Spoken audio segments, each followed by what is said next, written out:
voleu fer una gravació que es dia Cant d'Estiu. Jo me'n recordo.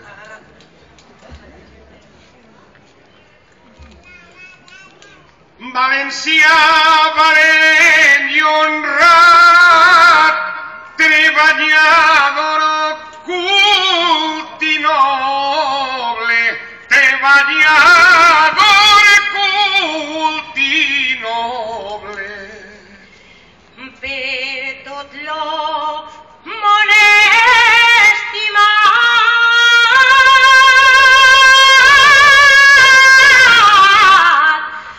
Vicent Andrés Estellés, un poeta per a un poble. Molt bé, gràcies a tots.